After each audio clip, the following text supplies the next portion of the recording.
अस्सलाम वालेकुम नाज़रीन, मैं हूं डॉक्टर सादिया मोइन। प्रोग्राम सेहत है ज़िंदगी में आपके साथ। नाज़रीन, हम हर हफ्ता इस रमज़ानुल मुबारक में सुबह 10 बजे से 11 बजे तक आपके साथ इस प्रोग्राम में मौजूद होंगे। इस प्रोग्राम में जानते हैं आप मुख्तलिफ डिजीज़ के बारे में डिटेल से, यानी किसी भी बीमारी होने की वजूहात, अलामात, इलाज, मौलज, एहतियाती तदाबीर और ग़िज़ाई एहतियात के बारे में इस प्रोग्राम में हम आपको डिटेल से बताते हैं। क्योंकि रमज़ानुल मुबारक का महीना है और प्रोग्राम सेहत है ज़िंदगी में ख़ास हमने रमज़ान के हवाले से टॉपिक डिसाइड किया, यानी रमज़ान के रोज़े और हमारी सेहत। और इस वाले प्रोग्राम में हम मुख्तलिफ डिजीज़ पे बात कर चुके हैं और आज खासकर रमज़ान के रोज़े और हमारी सेहत के हवाले से नेफ्रोलॉजी पे हम बात करेंगे, यानी कि गुर्दों के अमराज के बारे में। क्योंकि नाज़रीन, गुर्दों का मर्ज़ एक ऐसा मर्ज़ है कि जो कि बहुत तेज़ी से इस दुनिया में फैल रहा है और ख़ासकर हमारे पाकिस्तान में। तो इस टॉपिक पर बात करने के लिए मेरे साथ मेरे गेस्ट मौजूद हैं, उनका आपसे तारुफ़ कराती चलूँ।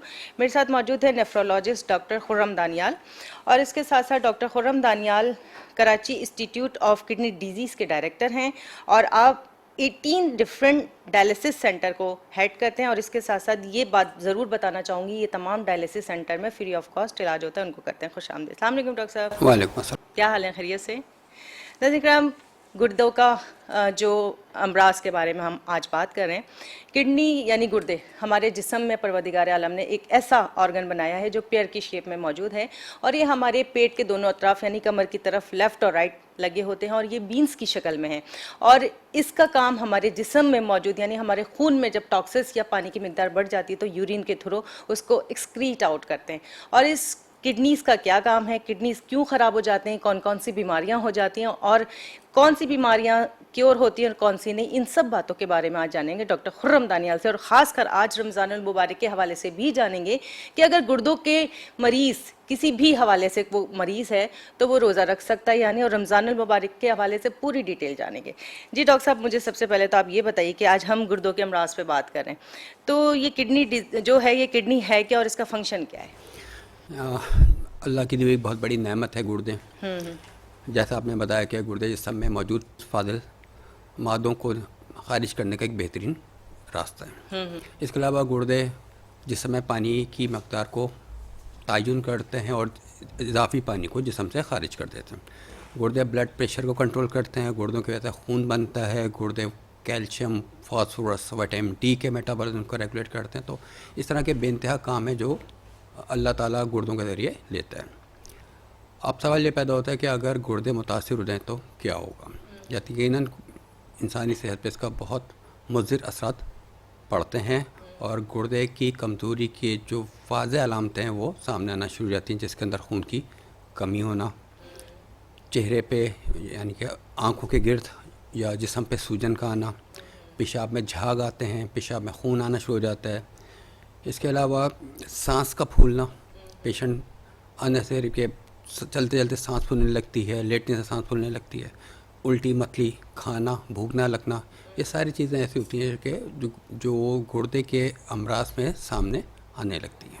अच्छा डॉक्टर साहब, ये जो किडनी अल्लाह ताला ने हमें अता किए हैं, इनका जो मेन फंक्शन है कि बॉडी में हमारे ब्लड में मौजूद टॉक्सिस को क्लियर करता है और इसके साथ साथ जो कोई भी एक्स्ट्रा पानी हो जाता है, अगर खुदा न खास्ता किसी के जिस्म में ये काम करना छोड़ देते हैं तो उस वक्त ये क्या ब्लड में टॉक्सिस बढ़ना शुरू हो जाते हैं? या बिल्कुल, ज़ाहिर बात है, जो जिस्म से जो एक्सक्रीट आउट नहीं हो पाएंगे, जो टॉक्सिन है एक्सक्रीट आउट नहीं हो पाएंगे, तो उनका लेवल ब्लड के अंदर बढ़ने लगता है और फिर उसके असरात पूरे जिस्म पे पड़ने लगते हैं, चाहे वो दिमाग हो, दिल हो, फेफड़े हो, हर ऑर्गन उससे फिर मुतासर होने लगता है। फिर अल्टीमेटली क्या होता है, उन ऑर्गन्स जो जिस ऑर्गन को कमज़ोर कर रहे होते हैं उनकी कमज़ोरी सामने आने लगती है।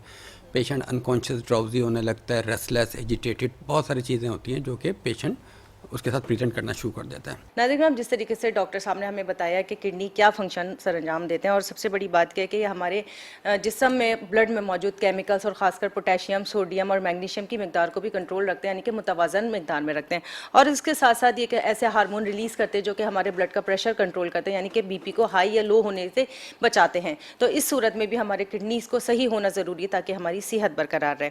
डॉक्टर साहब, अब चूँकि रमज़ान मुबारक का महीना है, और मुझे सबसे पहले ये बताइए कि डिजीज़ पे तो हम बात करेंगे, किसी भी डिजीज़ का पेशेंट है किडनी का तो वो क्या रोज़े रख सकता है या नहीं?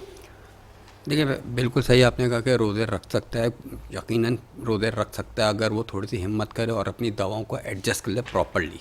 ठीक है, बहुत सारे मरीज़ ऐसे हैं जिनके गुर्दे कमज़ोर होते हैं लेकिन खुदा न खास्ता वो डायलिसिस पे या ट्रांसप्लांट इस तरह की कोई चीज़ पे नहीं आए होते।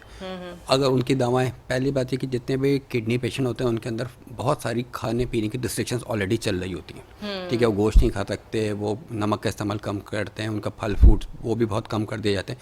तो ऑलरेडी वो उनके ज़िंदगी से बहुत सारी चीज़ें तो वैसे ही कम हो गई होती हैं। तो अगर वो रोज़ा रखते हैं लेकिन उनकी दवाओं का टाइमिंग्स प्रॉपर है, सुबह इफ्तार के सहरी के वक्त ले लें और शाम में इफ्तार के वक्त ले लें, या उनके जो डॉक्टर ने जिस तरह प्रिस्क्राइब किया, अगर वो इस तरह एडजस्ट हो सकती हैं कि सुबह और शाम दवाएं एडजस्ट हो सकती हैं, तो वो मेरा ख्याल में रोज़ा रखने में कोई हर्ज नहीं है। क्योंकि ऑलरेडी वो फास्टिंग से तो होती हैं, आज पूरे दिन में पानी भी बेचारे बहुत कम पी रहे होते हैं। अच्छा। खाना पीना भी उनका कोई बहुत अच्छा नहीं होता। तो अगर प्रॉपर अपने किसी भी नेफ्रोलॉजिस्ट से कंसल्ट करके रोज़ा रखना चाहें तो वो रख सकते हैं। एक दूसरा ग्रुप वो होता है जिनको जो डायलिसिस में डायलिसिस में अब देखें, डायलिसिस का पेशेंट बड़ी हिम्मत वाला पेशेंट होता है। हफ्ते में 3 दफ़ा वो डायलिसिस सेंटर जाता है, मशीन पे लेटता है 4 घंटे, सारा ब्लड उसका निकलता है, मशीन में जाता है, फ़िल्टर होता है, तो उसमें तो बहुत सारे प्रोटीन्स तो वैसे ही लॉस हो जाते हैं, बहुत वैसी तकलीफ दे अमल होता है, वो उसमें तो वैसी प्रोटीन जो है वो फ़िल्टर आउट हो रही होती है। तो अगर वो हिम्मत करता है तो वो उसकी अल्लाह शायद उसको उससे हम सबसे कहीं ज़्यादा अजर बर्दाश्त देगा, क्योंकि वो ऑलरेडी कमज़ोर है, कंप्रोमाइज्ड है उसकी लाइफ। लेकिन मैंने ये देखा है कि डायलिसिस के मेजॉरिटी पेशेंट जो है वो इंसिस्ट करते हैं कि हम रोज़ा रखेंगे। तो अगर वो रोज़ अल्लाह उनको तौफीक देता है, हिम्मत देता है और उनकी दवाएं इस तरह एडजस्ट हो सकती हैं कि वो मतलब उनको कोई प्रॉब्लम ना हो, तो मेरा नहीं ख्याल कि वो कोई वजह नहीं का रोज़ा नहीं। आपने जिस तरह का कि वो पानी कम पीते हैं, क्योंकि अब रोज़ा तो 12-14 घंटे की मुकम्मल फास्टिंग है, तो इस दौरान क्या डिहाइड्रेशन का खतरा तो नहीं होता या पानी की कमी का कि मजीद किडनीज पर असर पड़े? नहीं, वो तो डायलिसिफाई किडनी तो उनकी ख़त्म हो चुकी है। अच्छा। ठीक है, जो डायलिसिस के पेशेंट होते हैं उमूमन उनको पानी वैसी लिमिटेड अमाउंट में दिया जाता है। तो गिनती के बहुत हुआ तो 3 से 4 गिलास उनको पूरे दिन में अलाउ किया जाता है कि पानी से ज़्यादा आप नहीं पिएंगे। तो पानी तो वैसे ही नहीं पी रहे हो। ठीक है, तो डिहाइड्रेशन का तो एलिमेंट ख़त्म ही हो गया, उनको तो वैसे ही अलाउड नहीं है पानी पीना। ठीक है, हाँ, बाकी डाइट में जो परहेज़ होता है, जैसे आम आदमी के जी फ्रूट्स खा सकता है, लेकिन वो क्योंकि उसमें पोटेशियम बहुत ज़्यादा होता है तो उनके लिए फ्रूट्स इतना सूटेबल नहीं होते, तो बेचारे वहाँ ये चीज़ होती है कि बहुत सारी चीज़ें खा नहीं सकते। अच्छा। लोग जो आलू पोटैटोज बहुत शौक से खाते हैं, चाहे वो पकौड़ों में खाएं, किसी में खाएं, उसके अंदर पोटेशियम बहुत ज़्यादा होता है, वो बेचारे वो नहीं खा सकते, लेकिन बाकी चीज़ें वो खा सकते हैं। अच्छा डॉक्टर साहब, क्योंकि डायलिसिस एक बड़ा तकलीफ दे अमल है, तो जी 3 दफ़ा वीक में करवाना पड़ता है, तो ड्यूरिंग द रोज़ा ये प्रोसीजर कर सकते हैं? देखिए, इस बात पे काफ़ी डिबेट हुई है और काफ़ी मुफ्तियान कराम से बात हुई है। तो आखिर में जो फतवा आया है वो ये है कि वो रख सकते हैं, क्योंकि वो बाय माउथ तो कोई नहीं ले रहे ना। जी जी जी जी। ठीक है, और ड्यूरिंग डायलिसिस उनकी जिस्म से कुछ चीज़ें खारिजी हो रही है, खारिज से क्या हमारी चेंज हो रही है। कोई ऐसी चीज़ नहीं है जिससे उनके जिस्म के अंदर, तो मेरा नहीं ख्याल कि कोई चीज़ जा रही है, एनर्जी नहीं आ रही, एनर्जी तो जा ही नहीं रही उनके, बल्कि कुछ जिस्म से प्रोटीन लॉस ही हो रही है। ठीक है, तो बाकी और ज़ाहिर बात एक हम मुफ्तियान कराम का मेरा नहीं है, लेकिन मैंने जिनसे भी बात की उन सब ने ये कहा है कि जी वो रोज़ा अगर रखना चाह रहे हैं और उनकी सेहत पे मज़ीद कोई असर नहीं पड़ा तो रख सकते हैं। नहीं, मेरा ये सवाल भी था कि जैसे रोज़ा है तो रोज़े के दौरान डायलिसिस कर लिया जाता है? जहाँ कर लिया जाता है। अच्छा। देखिए, मना नहीं किया सकता, दायरा तो उसकी ज़िंदगी और मौत ज़िंदगी का सवाल है ना, बचाना ज़िंदगी बचाना important ज़रूरी है, ज़िंदगी मौत का सवाल है। आप कैसे उसको कह देंगे जी डायलिसिस रोज़े में नहीं होगी, रोज़े के बाद आना, ऐसा तो पॉसिबल ही नहीं है। जी जी ठीक है, जी। तो वही बात है कि इन लोगों को तो शायद हमसे कहीं गुना ज़्यादा सवाब मिले, क्योंकि हम तो एक आम आदमी है ना, हम तो रख सकते हैं।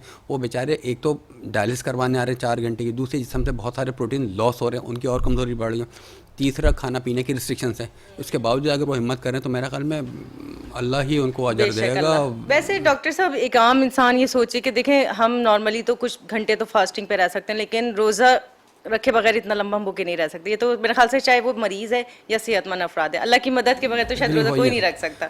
बेशक ना देखकर हम बात किए कि जो किडनीज अल्लाह ताला ने हमें अता किए हैं, ये एक ऐसा ऑर्गन है जो कि हमारे जिस्म को सेहतमंद रखने में अहम किरदार अदा करता है। क्योंकि देखें, बात क्या है कि हम कितनी भी मशीनरी यूज़ कर लें डायलिसिस के लिए या किसी भी फंक्शन के लिए, जब ब्लड में पानी की मिकदार बढ़ती है तो ऑटोमेटिकली माइंड हमारी किडनीज को मैसेज देता है कि अब इसको यूरिन से के ज़रिए एक्सक्रीट आउट करना है। ये मैसेज, ये सिर्फ कुदरत खुदावंदी का सिस्टम है, ये कोई मशीन या किसी भी किस्म का ऑपरेटर्स या कोई भी डायलिसिस की मशीन भी नहीं कर सकती।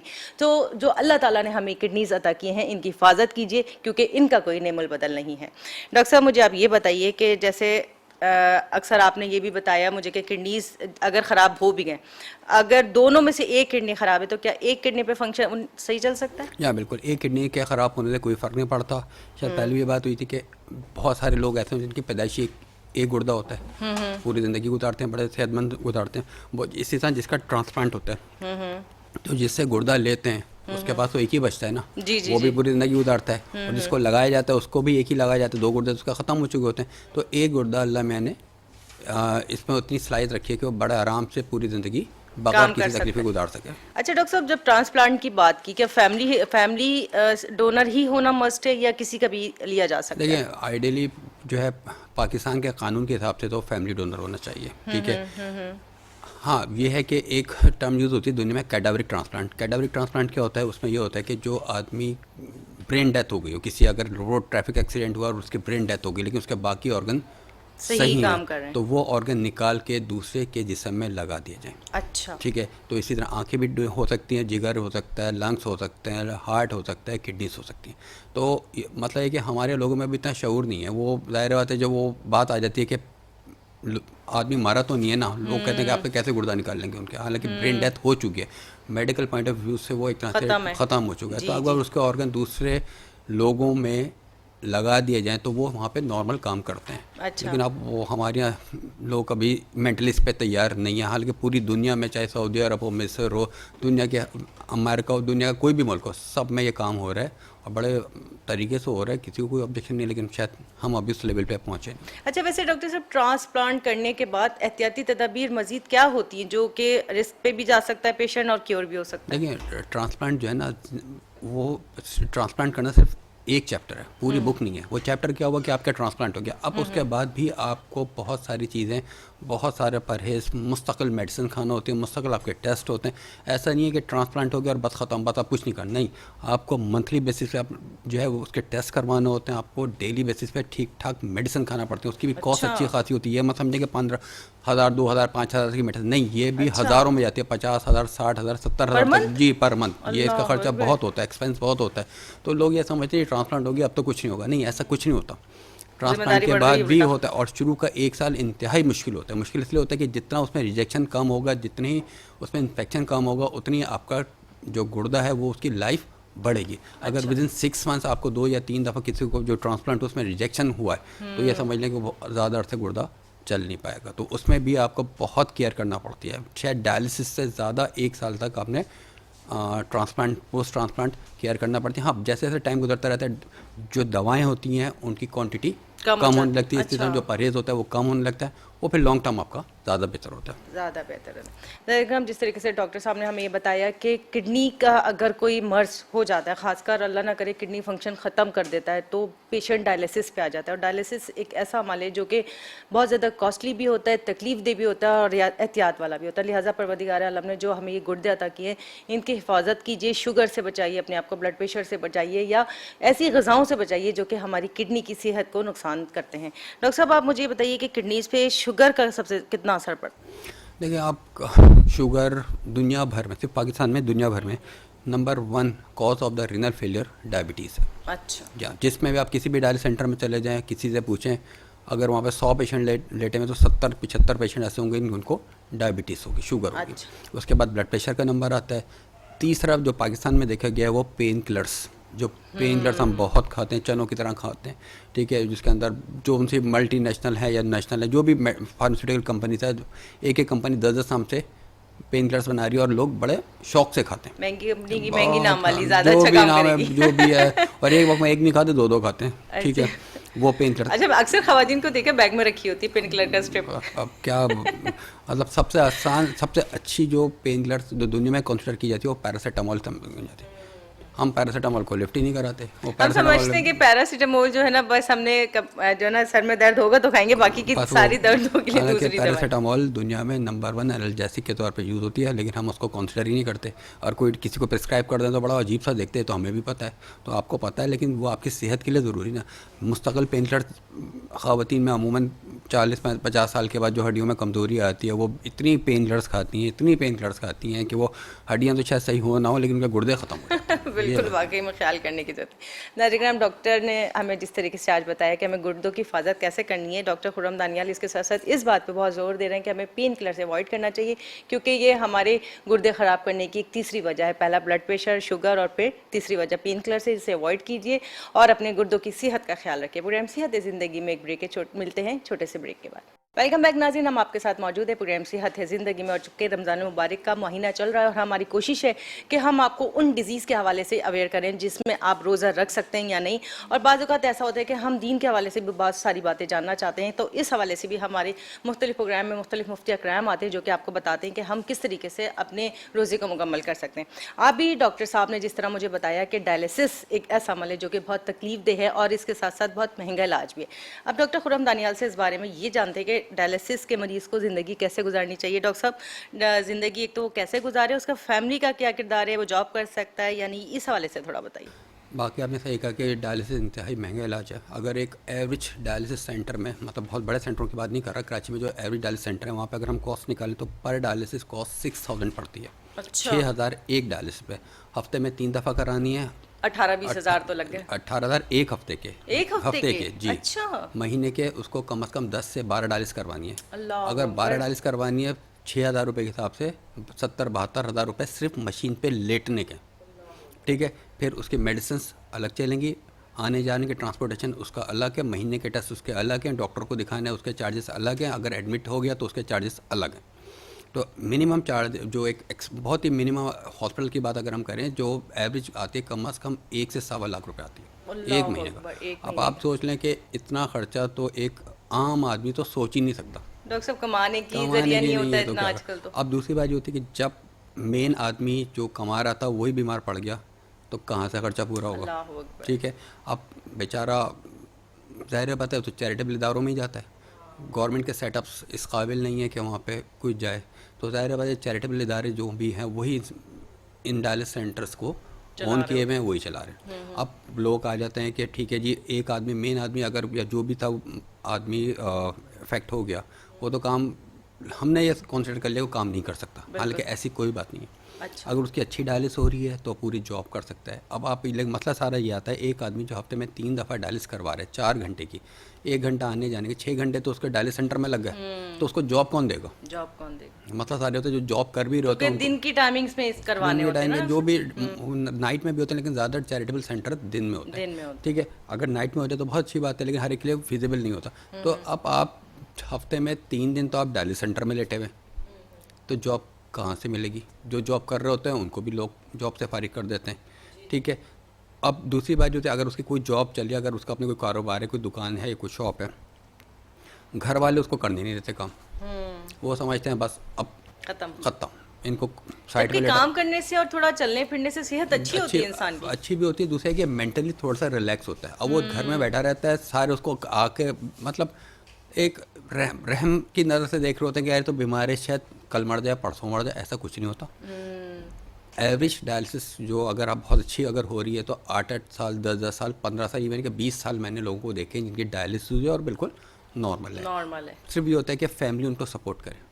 फैमिली अक्सर, एक तो ये होता है फैमिली सपोर्ट नहीं कर रही होती, दूसरा फैमिली वाले ख़ुद उससे एग्जॉस्ट हो जाते हैं, परेशान हो जाते हैं। वो कहते हैं यार ये तो अब ना जिंदों में है ना मुर्दों में, क्या करें। ठीक है, तो अक्सर ऐसा होता है कि शुरू में जब किसी हम डायलिसिस शुरू करते हैं तो पूरा ख़ानदान मिलने आता है, जी वो हम गुर्दा दे देंगे, हम ये कर देंगे, हम वो कर देंगे, और जब देने की बात होती है सब भाग जाते हैं। विदिन 15 डेज जो है ना कोई उसके साथ नहीं आता। यकीन कर मैंने खुद देखा है, लोग आते हैं डायलिसिस हॉल में छोड़ के चले जाते हैं। कई दफ़ा ऐसा हुआ पेशेंट एक्सपायर भी हो गया, कुछ हो गया, तो बाकायदा फ़ोन करके बुलाया जाता है तो फ़ोन बंद कर दिया जाता है, रिस्पॉन्ड नहीं करते। कई दफ़ा तो एधी में या कहीं और भिजवाना पड़ी डेड बॉडी। अल्लाह अकबर। ठीक है, छोड़ के चले जाते हैं, लेने के लिए कोई नहीं आता। कितनी ज़्यादा मतलब अब तकलीफ ऐसी है, एक तो मशीनरी पे बंदा जिंदा, ऊपर से फिर फैमिली भी साथ छोड़ देते हैं। हाँ, वो लोग फैमिलीज जो कि अपने पेशेंट को ओन करते हैं वो बहुत अच्छे रहते हैं, वो जॉब भी करते हैं, बिजनेस भी करते हैं, हर चीज़ करते हैं। लेकिन बात वो ये कि आजकल जो माशी हालात चल रहे हैं उसके अंदर तो एक डायलिसिस की पेशेंट मेरी नज़र में डॉक्टर साहब मैं देख रही हूँ, यंग लड़की है वो, मतलब माशाल्लाह मैरिड हो है अब तो, और उसके 2 बेबी भी हुए हैं। डायलिसिस होता है पर वीक, जैसे वीक में 3 से 2 बार तकरीबन, और माशाल्लाह वो बिल्कुल सर्वाइव कर रही है, अपना घर ससुराल सब मैनेज कर रही है, बिकॉज के वो अपने प्रॉपर ना कि वो क्या नाम है उसकी फैमिली उसको सपोर्ट कर रही है। ऐसा ही है, अगर फैमिली सपोर्ट करती है ना, और लोग इसको ओन नहीं करते, वो समझते हैं बस डायलिसिस हो गई, वीज़ा लग गया, बस ऊपर जाना है। अब तो आप जब तक ये कॉन्सेप्ट ख़त्म नहीं होगा कि डायलिसिस यकीनन तरीका इलाज है, उसमें टाइम लगता है, जो अल्लाह में की दी हुई चीज़ है उसकी रिप्लेसमेंट नहीं है। बिल्कुल ऐसे ही लेकिन फिर भी लोग बहुत अच्छे रहते हैं। आप पाकिस्तान में तो खैर इतना बहुत अच्छी क्वालिटी शायद हम डायलिसिस नहीं प्रोवाइड कर रहे होते। क्यों नहीं कर रहे होते कि इसलिए कि हम बहुत ही एडवांस स्टेज पे आके डायलिसिस शुरू करते हैं, जब हमारे पास करने को कुछ नहीं बचता। अच्छा, एक बात डॉक्टर साहब, वैसे फर्स्ट डायलिसिस अमूमन पेशेंट्स को डॉक्टर्स जो करने से थोड़ा घबराते हैं कि किसी और सेंटर में, जैसे कोई आप अपने गवर्नमेंट में चले जाइए वो, ताकि कोई इशू हो तो वहीं देख नहीं लें, नहीं, इशू ऐसी नहीं क्या होता, बात है? इशू नहीं होता। देखिए, दो बातें। पहली बात तो ये कि अगर पेशेंट पहले से आपके फॉलोअप में और आपने उसके हाथ पे फिस्टुला वगैरह बना के रखा, फिर तो कोई मसला नहीं है। लेकिन कुछ जगह ऐसी होती है यहाँ पे ट्यूब डाल के डायलिसिस करना पड़ती है। एकदम पेशेंट आ गया, अब आपको फर्स्ट डायलिसिस करनी है, आपके हाथ में आपने उसका बटन, जिसको हम कहते हैं बटन या फिस्टुला, वो नहीं बनवाया, आप उसके गर्दन में या टांग में ट्यूब डालना पड़ेगी। तो हर जगह वो फैसिलिटी नहीं होती। तो वो फिर अच्छा। कहते हैं कि आप कहीं और से डलवा लें, वो काम करवा लें, उसके बाद फिर आप हमारे पास आ जाइएगा। अब जो छोटे सेंटर होते हैं, ट्यूब्स के जो जरिए डायलिसिस होती है उसके अंदर कॉम्प्लिकेशन ज़्यादा होती हैं। ब्लड प्रेशर बढ़ जाता है, कम हो जाता है, फीवर हो जाता है, शिवरिंग शुरू हो जाती है। तो वो लोग अवॉइड करते हैं कि यार हमारा छोटा सेंटर हम शायद मैनेज ना कर इफेक्ट सकें। आने का खतरा होता है तो फिर patient उन्होंने कहा कि यार बाहर निकलेंगे, लोग बताएंगे, बदनामी होगी, इससे बेहतर है कि वो पेशेंट हो जो स्टेबल हो। हालांकि ऐसा कोई मुश्किल काम नहीं होता। असल में पेशेंट के अटेंडेंट भी बड़े जो एग्रेसिव हो जाते हैं उस वक्त। पेशेंट के अटेंडेंस एक हफ्ते तक होते हैं, एक हफ्ते के उसके बाद बाद छोड़ देते आपके बाद कोई अटेंडेंट नज़र नहीं आता। अगर जिस वक्त किसी की डायलिसिस हम शुरू कर रहे हो तो उस वक्त आप जितने लोग खड़े होंगे सब अपना गुर्दा देने को तैयार होते हैं। ठीक है, कोई भी कह दे हाँ जी हम दे रहे हैं, आ जाएंगे, 5 लोग और हैं, 10 लोग, मोहल्ले वाले भी आ जाते हैं, सब हो जाते हैं। और 15 दिन के बाद कोई भी नहीं आता। वो बेचारा अकेला चिंची में बैठ के आ रहा होता है, वो धक्के खा के जा रहा होता है, और कोई नहीं आता। अल्लाह अकबर। नाज़रीन, डॉक्टर खुर्रम दानियाल की बातों से तो मुझे ये एहसास होने लगा कि परवरदिगार की अता की भी एक एक नेमत, एक एक ऑर्गन बड़ा कीमती है, इसकी हिफाजत करें। देखिए, हिफाजत हम कैसे कर सकते हैं कि कवानीन कुदरत पर अमल करें, जो उसने दिन और रात सोने और जागने के लिए बनाया, उसी हिसाब से आप सोया करें, सुबह अर्ली मॉर्निंग उठा करें, और उसके साथ साथ जो मुतवाज़न ग़िज़ाएँ अपनी सेहत के हिसाब से खाने की ज़रूरत है वो खाएँ, जैसे दाल, फल, सब्जियाँ और गोश्त भी मुनासिब मिकदार में खाएँ। और इसके साथ साथ इबादत करें, लोगों के लिए अच्छा सोचें, हमदर्दी करें, मोहब्बत करें। इससे भी आपकी सेहत पे बहुत अच्छा असर पड़ता है, क्योंकि हम जब कभी नेकी करते हैं तो अल्लाह ताला उसको सवाब भी देता है और वो सदका जारिया भी होता है। डॉक्टर साहब, मुझे एक बात बताइए, जिस तरह हम डायलिसिस पे बात करें, क्या डायलिसिस के मरीज़ को जो विटामिन्स वगैरह दिए जा सकते हैं ताकि वो थोड़ा स्ट्रॉन्ग हो जाए, वीकनेस उसकी कम हो जाए? देखिए, वो हर चीज़ खा सकता है। कुछ चीज़ों में रिस्ट्रिक्शंस होती है कि अगर किसी का फॉस्फोरस बढ़ा हुआ है तो उसका हम डेयरी प्रोडक्ट्स बंद कर देते हैं। लेकिन अगर बाकी चीज़ उसके कंट्रोल में, मेडिसिन है, तो हर चीज़ खाता है कि एक नॉर्मल इंसान की तरह बिहेव कर सकता है। मसला सारा ये है कि हमने हर चीज़ जो है ना, ग़िज़ा की वजह हम हर चीज़ जो है वो दवा में ढूंढते हैं। हम दवा में ढूंढते हैं, ये खा लोगे, ये मल्टीविटामिन। ओ भाई, मल्टीविटामिन से क्या होगा? अगर मल्टीविटामिन से इतना फ़ायदा हो रहा होता तो फिर दुनिया में तो कोई आदमी बीमार ना होता। एक हद तक अब सपोर्टिंग चीज़ हो सकती है, लेकिन डेफिनेट नहीं हो सकती। अब पूरी दुनिया में पता है कि एक सेब खा लें आपको एनर्जी मिलेगी, एक गिलास दूध पी लें काफ़ी आपके लिए। हम नहीं, वो भी मल्टीविटामिन ढूंढते हैं। जब हर चीज़ हम मल्टीविटामिन में ढूंढेंगे, ठीक है, आप थोड़ा बहुत बेसिक चीज़ें ले लें, आप उसमें लेने में कोई हर्ज नहीं है। लेकिन अगर आप डाइट से अपने आप को रख लें तो ज़्यादा बेहतर है। हर चीज़ दवाओं पे मत करें। अब अक्सर लोग आते हैं जी, जवान बच्चे आते हैं जी, पेट में दर्द होता है। अब मैं सोचता हूँ यार, ये 18-20 साल के, इसके अंदर अगर अभी से स्टमक का गैस्ट्रिक प्रॉब्लम हो गई तो उसके बाकी 18-20 साल की बात करें हम डॉक्टर साहब, मैं तो 10-8 साल के बच्चों को सुना है कि मैदे में दर्द हो रहा है। वो क्या होता है, वो जंक फूड इतना खाते हैं, वो हर चीज़ वो होगी, फिर कोल्ड ड्रिंक पीते हैं रच के। अच्छा, एक बात बताएं कि ये आर्टिफिशियल ड्रिंक्स, कोल्ड ड्रिंक्स वगैरह हमारी किडनीज़ की सेहत के लिए कितने नुकसानदेह? देखिए, किडनी के लिए सबसे बेहतर जो है वो पानी है। पानी, अच्छा, ठीक है, सबसे बेहतर पानी है। हर चीज़ जो लिमिट में की जाए वो नुकसान नहीं देती, लेकिन जो कोई भी आम चीज़ भी अगर बियॉन्ड द लिमिट आप करेंगे तो नुकसान दे सकती है। पानी आप पिएँ, कोल्ड ड्रिंक पीना पी लें, दिन में 1 पी लें, बहुत हुआ हफ्ते में 2-3 दफ़ा पी लें। ये थोड़ी कि आपने पानी की जहाँ पीने ही कोल्ड ड्रिंक है। कुछ बच्चों की भी आदत होती है ना, उन्हें बड़ा ड्रिंक्स बच्चों को आदत कौन डालता है? पेरेंट्स डालते हैं ना। आप अक्सर कहना नहीं चाहिए, छोटे छोटे बच्चों के फीडर के अंदर कोल्ड अम्मा जो है ना वो कोल्ड ड्रिंक डाल के देती है, वो बेटा पीता रहता है और बड़ा सुकून में रहता है। सुकून में उसको कोई ना भूख लगती है ना कुछ होता है, वो पीता रहता है। उसको जब आपने बचपन से ही फीडर में कोल्ड ड्रिंक देना शुरू कर दिया तो आगे जाके तो कोल्ड ड्रिंक ही पिएगा। ठीक है, आप एवरेज करके एक आध पी लें, कोई इतना बुरा नहीं है। लेकिन ये नहीं कि आप उसी पे डिपेंडेंट हो जाएंगे, उसके अलावा पीने नहीं है, ये तो पॉसिबल नहीं है ना। अच्छा, जैसे किडनी के जो मरीज़ हैं, रोज़ा रख लिया है, तो इफ्तार के टाइम पे कोई हेल्दी डाइट उनके लिए हम मतलब सजेस्ट कर सकते हैं आपके, जो बेहतर हो? देखिए, आप क्या लेना चाह रहे हैं? देखिए, आप पकौड़ा लेने जा रहे हैं लेकिन आलू के बगैर छोले लेना चाह रहे हैं, उसमें कोई ऐसी चीज़ नहीं होती, ले रहे हैं लिमिटेड क्वांटिटी में। सबसे अच्छी चीज़ होगी कि आप, अच्छा, इनको खाना भी क्या लिमिटेड लेना चाहिए? नहीं, खाना बहुत जितना खाएंगे उतनी अच्छी बात। अच्छा, सबसे अच्छी बात यह कि उसके इफ्तार के फ़ौरन बाद थोड़ा बहुत खा के आप रोटी सालन से जो आपकी डाइट है वो ले लें, वो खाना खा लें। ठीक है, फिर वो हज़म भी आपको अच्छी तरह हो जाएगी, ज़ाहिर बात है किडनी पेशेंट या डायलिसिस पेशेंट्स के अंदर निज़ाम हाज़मा भी कोई बहुत स्ट्रॉन्ग नहीं होता। पहले आप समोसे पकौड़े, अब आप एक समोसा अगर आप लेते हैं तो उसके अंदर सिर्फ ऑयल ही नहीं होता, फैट पता नहीं क्या क्या अला वला भरा होता है, तो ऑयल भी ऐसे पता नहीं कहाँ के रिसाइकिल होता ही रहता है, रिसाइकिल होता ही रहता है। तो ये सारी चीज़ें डेफिनेटली आपको नुकसान पहुँचाएंगी। तो आप उससे बेहतर नहीं है कि आप थोड़ी सा हल्का डाइट लेके रोज़ा खोल के आप अपना जो रूटीन की जो डिनर है वो खा लें। अच्छा डॉक्टर साहब, कौन सी ग़िज़ाएं जिनसे एहतियात करनी चाहिए खाने पीने में, या फ्रूट्स में, फल में, किसमें? सब्जियों में?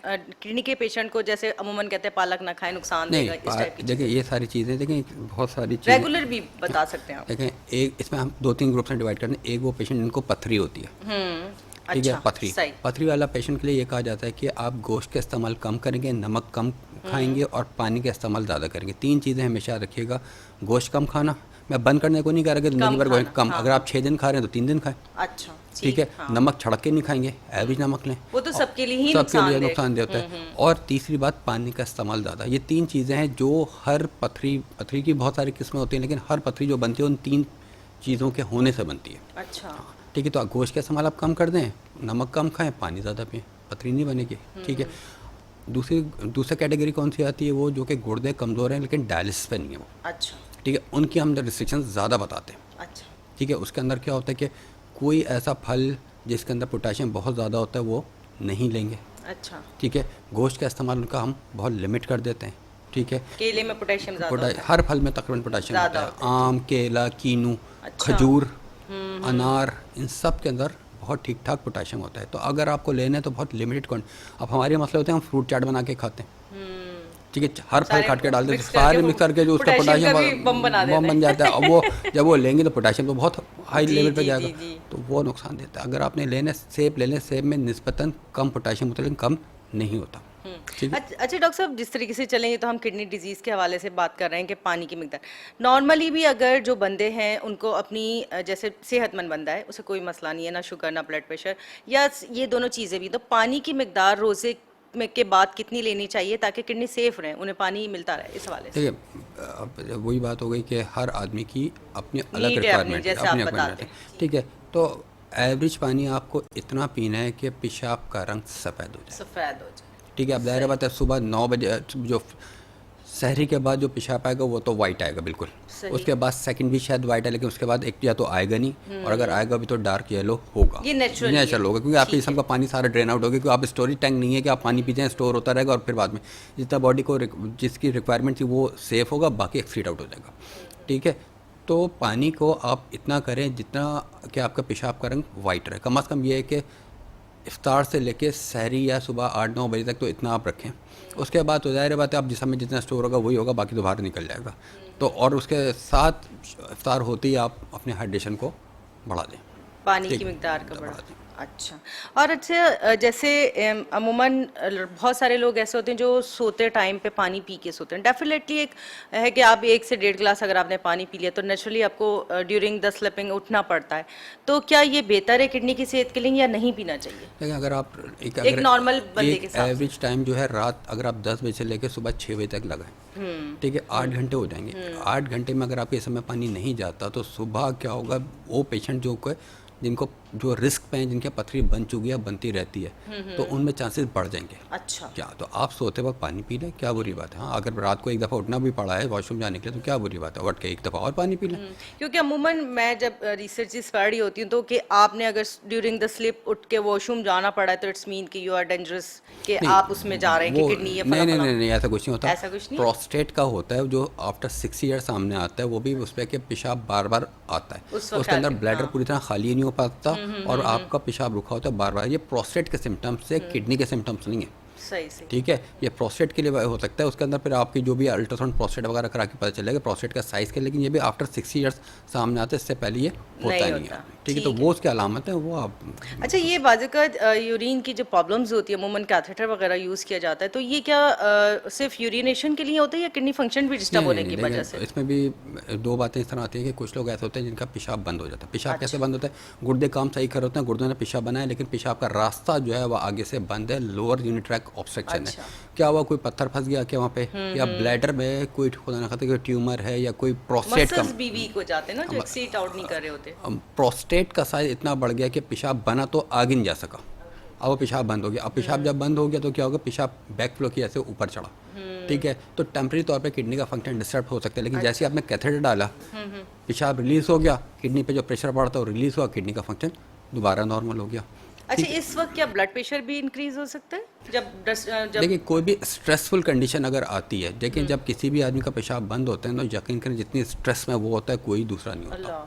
शदीद दर्द होता है, शदीद घबराहट, बेचैनी, सब कुछ होता है, ब्लड प्रेशर बढ़ सकता है, उसका ये तो नेचुरल फिनोमेना है। जैसे ही उसका आप कैथेटर लगाएंगे, पेशाब ड्रेन आउट होगा, वो इतना रिलैक्स होगा जैसे डूबते हुए आदमी को ज़िंदगी मिल गई, ये समझें। अच्छा, ठीक है, ठीक है।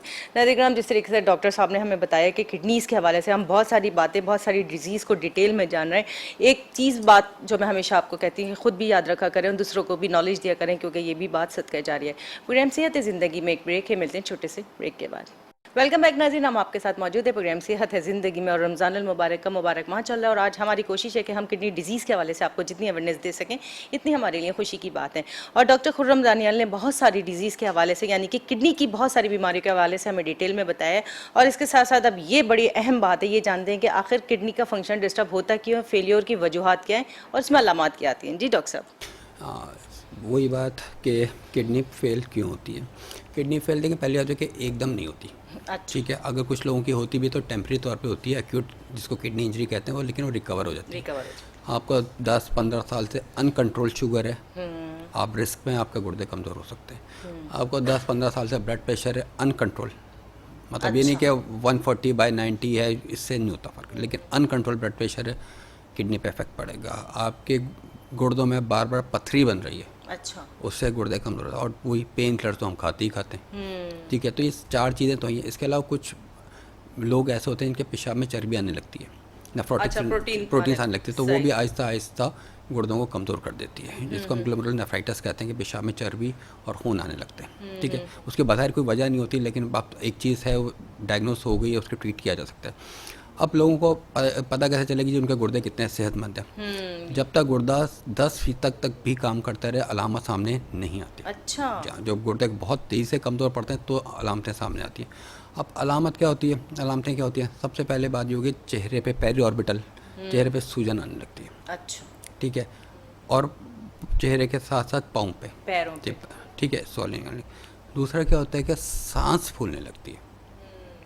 अब लोगों क्या ये होता है, सांस फूल रही है तो ये तो चेस्ट वालों का केस है, अक्सर ये होता है चेस्ट फूल है तो चेस्ट स्पेशलिस्ट के पास लाते हैं, वो एक्सरे करा के देखते हैं, उसमें कुछ नहीं मिलता, नेबुलाइजर इनहेलर दे देते हैं, वो समझते सही हो जाएगा, कुछ वाकई बेहतर भी हो जाते हैं, लेकिन अंडरलाइंग पैथोलॉजी ख़त्म नहीं होती। इसी तरह जी उल्टी मतली, भूख नहीं लगती, खाना हजम नहीं होता, हम लोग गैस्ट्रो के पास ले जाते हैं, गैस्ट्रोंटोलॉजिस्ट के पास ले जाते हैं, वो LFT कराते हैं, LFT सही निकलता है, दवाई दे दी, 2-4 वो दे दिए, कुछ दिन सही होगा, फिर ख़राब होगा, फिर दवा दे दी, ठीक है। फिर खून की कमी होती है। अब खून की कमी होती है, इंपॉर्टेंट बात है डायग्नोस करना।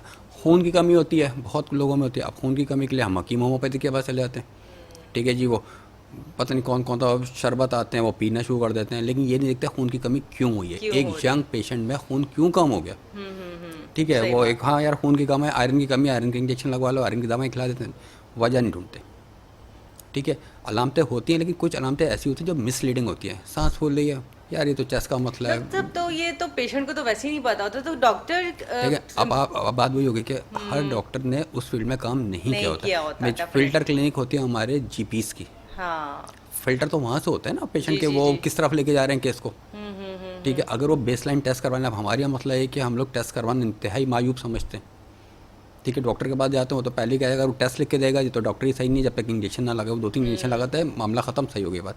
अगर आप हर आदमी का टेस्ट करवाने लग जाएँ और ये पता चल जाए कि वजह क्या है, तो हम शायद उसी स्टेज पे पकड़ लें, हमारे पास वो नहीं आता, बीमारी छोटी ट्रीट हो जाती बढ़ा के, फिर वो हमारे पास आती है उस वक्त जब हमारे पास कुछ करने को बचते नहीं है कुछ, और उसको कुछ कहो कि यार अब तो कुछ बचे नहीं है, तो फिर डायलिसिस बची है, तो फिर नाराज़ हो के कहीं हम हकीम होम्योपैथिक और पता नहीं बहुत सारे उनके चक्रों में पड़ जाते हैं, क्या सन्यासी बाबे बैठे में बहुत सारे, उनके चक्रों में लग जाते हैं, ठीक है।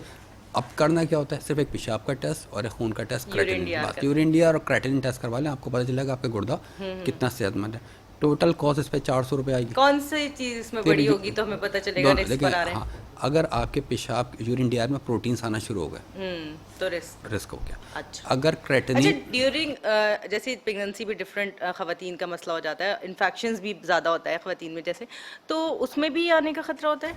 प्रेगनेंसी में भी बेइंतहा किडनी फेल होती है, अल्लाह ठीक है। अब कुछ लोगों की जो है टेम्परेरी होती है, वो तो रिकवर्ड हो जाती है, लेकिन कुछ जो है वो परमानेंट में कन्वर्ट इनकी हो जाती है। वजूहात? इनकी वजह इसके अंदर कुछ तो, एक तो ये समझ लें कि ड्यूरिंग डिलीवरी ब्लीडिंग बहुत ज़्यादा हो गई, ओह, तो किडनी में शट डाउन हो जाती है। अच्छा अच्छा। ठीक है। इसके अलावा पेशाब में प्रोटीन आना, ब्लड प्रेशर बहुत बढ़ जाता है ख़वातीन में। जब ब्लड प्रेशर बढ़ता है उसका इफेक्ट किडनी में पड़ने लगता है, प्रोटीन आना शुरू हो जाती है। अच्छा, ठीक है। कुछ HUS किस्म की दूसरी और भी अलामतें होती हैं, मतलब बीमारियाँ होती हैं जो सिर्फ प्रेगनेंसी में ही होती हैं। ठीक है। अब वो ज़ाहिर acute fatty liver of pregnancy, इस तरह की बहुत सारी चीज़ें होती हैं और उनका मोर्टेलिटी बहुत हाई होती है। अच्छा, ठीक है। तो अगर आपने इमीडिएटली ट्रीट कर लिया, डायग्नोस कर लिया, फिर तो बात समझ में आ जाती है, लेकिन आपने डिले करते गए तो वो फिर नहीं बचे। इन्फेक्शन बहुत होते हैं डिलीवरी, आपने अनहाइजीनिक जगह पे डिलीवरी करवा ली, इन्फेक्शन हो गए, इंस्ट्रूमेंट्स कैसे थे, हमारी तो मेजॉरिटी तो हॉस्पिटलाइज बुक केस तो होता नहीं है, जी जी, वो तो किसी भी छोटे जगह पे जाके करवा लेती हैं, बस वो उसमें इन्फेक्शन लगता है और इन्फेक्शन के साथ साथ ये सारी चीज़ें कमज़ोर पड़ जाती अच्छा। जैसे आप मैंने इन्फेक्शन की बात की, तो इन्फेक्शन के उस वक्त में यूरिन में फिर क्या चीज़ कम और ज़्यादा हो रही थी? हैं। प्रोटीन? इन्फेक्शन नहीं, प्रोटीन है, उसके अंदर अलग चीज़ होगी, उसमें WBC से white blood, ये तो सेल बताएगा ना? हाँ, वो ब्लड के अंदर भी आता है हाँ। और उसके अंदर यूरिन में भी आते हैं। ठीक अच्छा। है। ल्यूकोसाइट्स काउंट कितना आ रहा है वो बढ़ना शुरू हो जाता है। फिर उसके अंदर जो है वो कल्चर का हम टेस्ट करवाते हैं तो 100% डायग्नोसिस हमें पता चल जाता है। रेड सेल्स आते हैं, WBCs आते हैं, उसमें प्रोटीन थोड़ा बहुत आ सकता है लेकिन इतना नहीं आता, लेकिन जितने WBCs, ल्यूकोसाइट्स वो काउंट पड़ता है। पेशेंट की अलामत हमें बता देती है, पेशाब में जलन हो रहा है, बार बार पेशाब आ रहा है, बुखार आ रहा है, तो वो अंदाज़ा हो जाता है बुखार तो एक मेन साइन है मेन इन्फेक्शन साइन है। और फिर इन्फेक्ट बार बार हो रहा है, पेशाब में जलन हो रही है, बार बार हो रही है, तो वैसे पेशेंट आजकल, मतलब पेशेंट के हवाले से बात करूं कि नॉर्मली भी हम जो सेहतमंद लोग हैं वो अपनी नॉर्मल मतलब सेहत से जब हटकर अलामात आना शुरू हो जाती है तो हर कोई अवेयर होता है कि समथिंग इज रॉन्ग, कि कुछ हो रहा है मुझे। हो रहा है लेकिन करते कुछ नहीं। करते कुछ नहीं। वो हमारे पास जो है, हम जानना नहीं होता। गूगल पे या यूट्यूब पे बैठ के अपना इलाज खुद ही कर लेते हैं। आधे तो मसला वैसे ही उसमें सारे डर जाते हैं कि मसला मुझे कोई सारे खतरनाक बीमारी वही होगी। डरते हैं लोग, डरते हैं वो। हम लोग जो है ना चीज़ों को फेस नहीं करना चाहते। जी जी, कहते हैं जिस तरह चल रहे हैं ना स्टेटस को में, अरे हमें पता ना चल जाए कि हमें कोई बीमारी। जी। किसी से भी पूछ लें कि यार शुगर चेक करे, नहीं भाई खानदान में सबको है, लेकिन भी मैं होगी। तो नहीं कराऊंगा। क्यों नहीं कराऊंगा? फिर मुझे खाना नहीं खाया जाएगा, मैं ही निकल नहीं गई तो करूंगा, मसला बस होगा ये ही। मसला है। तो कहते हैं आंखें बंद करके बैठे रहो, जब पता चलेगा उसी वक्त टेंशन लेंगे, पहले से क्यों टेंशन पालें। सही तो बात। ये मसला, ये एटीट्यूड अच्छा, हमारा सही है। जेनेटिकली जब होती है तो ज्यादा केयर करने की जरूरत है। देखिए जेनेटिकली हो या जो भी है, आपके पास नहीं नहीं, खानदान में और खानदान- पिछली माँ बाप में मौजूद है सब। सबको होती है। हाँ। देखिए आप बहुत सारे ऐसे होते हैं जिनके वाकई खानदान में नहीं होती लेकिन उनको हो जाती है, यही फिर वो कहाँ से हो गई। ठीक है। तो आपको पता ही नहीं होता कि आपके नाना दादा या उससे पहले वाली नस्ल में थी या नहीं, तो पता ही नहीं। वो अच्छा, एक बात बताएं, जैसे जो अगर हम जेनेटिकली किसी डिजीज के ट्रांसफर होने की बात करें तो कितने जीन्स बाद भी आ सकती है? जैसे हमारे तो नाना दादा का पता होगा बहुत ज्यादा, उनके अम्मी अब्बा का पता होगा। वही बात है ना। अब इंटर फैमिली जो मैरिजेस होती हैं आपको थोड़ी पता है कि किस पे जीन्स किसके कहाँ से गई है। जी जी जी, ठीक है। ये ज्यादा खतरा ये होता है। खतरनाक होती है। बहुत सारा आजकल भी ये है कि लोग अवॉइड करते हैं, भाई खानदान में शादी नहीं करेंगे, ये हो जाएगा वो हो जाएगा। तो आपको थोड़ी पता है दूसरे की जिसके घर में शादी करें उसमें उसकी जीन्स में क्या है। जी जी, ठीक है। तो बल ये चीज़ें चलती रहती हैं। आप परहेज़ तो खैर हम लोग क्या खाक करेंगे, परहेज़ तो हम कर ही नहीं सकते हम लोग। ठीक है। अभी रमज़ान शुरू हो रहे हैं ना, अब आप देखिएगा सारे होटलों पे और जितने रश लगेगा, सुबह सहरी भी वहीं पे हो, सहरी भी बाहर होगी, इफ्तार भी बाहर होगा, घर में कुछ नहीं होगा। अच्छा वैसे जैसे फैमिली मैरिजेस होती है तो इनकी जीन तो वैसे भी अगर किसी डिजीज के हवाले से बात करें तो डबल हो जाती होगी, स्ट्रॉन्ग माइनस माइनस फिर के प्लस। ठीक है। वो तभी तो कहते हैं आप जो थैलेसीमिया, उनमें यही कहा जाता है कि ये आप उससे पहले कि अपने छोटा सा टेस्ट करवा लें। माइनर अगर 2 माइनर हैं, मतलब आपको भी और उनको भी आप मेजर लोगों तो ने हो माइनर, गई होगा। फिर वो मेजर तीसरे बच्चे को निकल आएगा। जी जी, तो अगर एक को है एक को नहीं है, सही नहीं आपने टेस्ट कराने की बात कर दी, आपने तो शादी से पहले बच्चे को नहीं वो कर दी। बच्चों को नहीं क्या कर दिया। मौलवी साहब ही नहीं मानते भाई। मौलवी साहब तो हालांकि ये लॉ है कि जो जी, भी जी, निकाह बिल्कुल। पढ़ाएगा वो ये मेंशन करेगा कि ये पॉजिटिव है या नेगेटिव है। कौन टेस्ट करवाता है?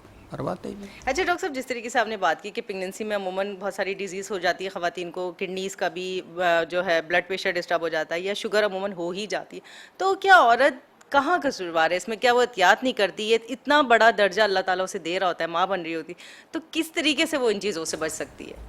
लेकिन पहली बात ये होती है कि कुछ लोगों में जेनेटिकली ये होता ही है कि वो ड्यूरिंग प्रेगनेंसी या तो उनको शुगर हो जाती है या ब्लड प्रेशर होता है। और कुछ लोग हम मतलब होता तो कुछ नहीं है लेकिन परहेज़ क्या, आपको खुद पता है कि प्रेगनेंसी में हमारी ख़वातीन को क्या खिलाया जाता है।